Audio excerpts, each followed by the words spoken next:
মৰমৰ ছাত্ৰ-ছাত্ৰীসকল, আজি আমি আলোচনা কৰিম কুৱেশ্যন নম্বৰ 3 পৰা। যোৱা ভিডিঅ'টোত আমি এই 2 নম্বৰলৈকে আলোচনা কৰিছিলোঁ। এতিয়া আমি শিকিম 3 নম্বৰ কুৱেশ্যনৰ পৰা। আঞ্চলিক বিজ্ঞান কেন্দ্ৰত প্ৰৱেশ টিকটৰ বাবে 21 জন শিক্ষক সহ গাই প্ৰতি 10 টকাকৈ জমা দিয়াত টিকটৰ বাবে মুঠ খৰচ হ'ল ডেছ টকা আৰু বাকী ৰ'ল ডেছ টকা। মুঠ খৰচ কিমান হৈছে আৰু বাকী কিমান টকা থাকিল সেইটো আমি ইয়াত কৰি চাম। ইয়াতে চোৱা, টিকটৰ বাবে মুঠ খৰচ হ'ল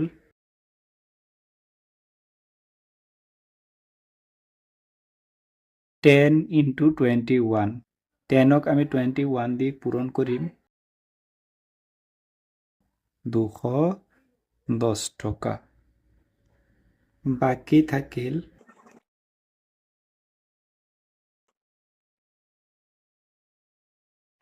1800 টকা।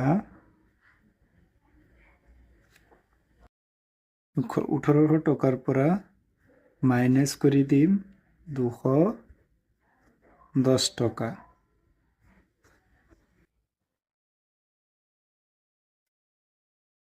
তেতিয়া আমাৰ হাতত কিমান থাকিব? 0ৰ পৰা 0 গ'লে 0, 0ৰ পৰা 1 নাযায়, গতিকে আমি 8ৰ পৰা 1 ধাৰ কৰি ল'লে 10 হৈ যাব। 10ৰ পৰা 1 গ'লে 9, আৰু 8ৰ পৰা যিহেতু 1 ধাৰ কৰি পেলাইছোঁ, তো ইয়াত থাকিব 7। 7ৰ পৰা 2 গ'লে থাকিব কিমান? 5, আৰু 1টো তলত নামি আহিব। তো মুঠতে আমাৰ হাতত জমা থাকিব 1590 টকা।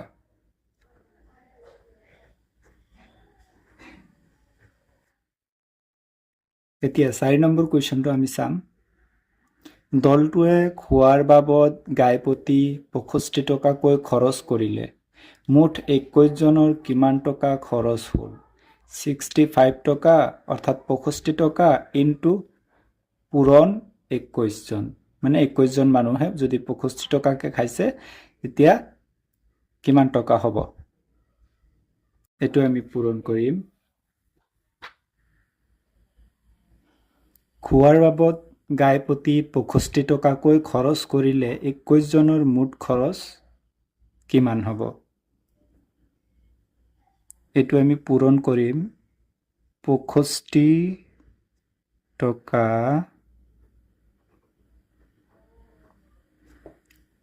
আৰু 21 জন, যিহেতু আমি 21 দি 65ক পূৰণ কৰিম।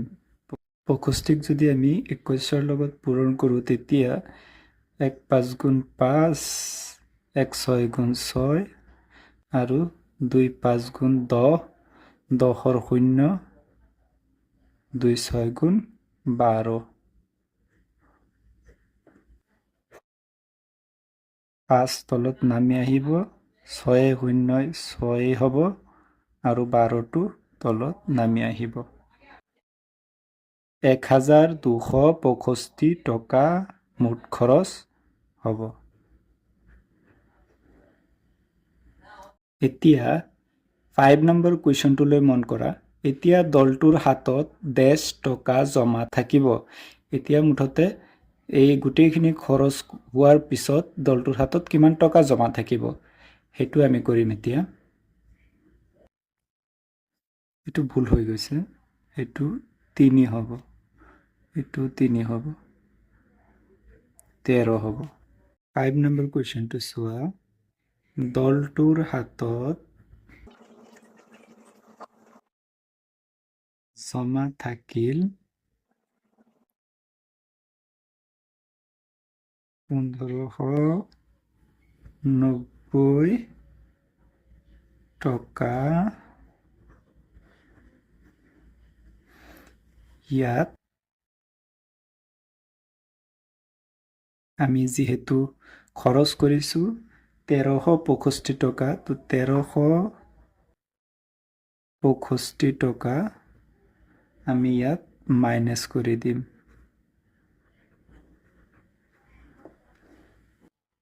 ইয়াত মাইনাছ কৰি দিম। শূন্যৰ পৰা 5 নাযায়, গতিকে ইয়াৰ পৰা 1 ধাৰ কৰি ল'লে 10 হৈ যাব। 10ৰ পৰা 5 গ'লে 5, আৰু ইয়াত বাকী থাকিল 8। 8ৰ পৰা 6 গ'লে 2, আৰু ইয়াত 5, 15ৰ পৰা 13 গুচি গ'লে থাকিব 2। আমাৰ হাতত জমা থাকিব 225 টকা।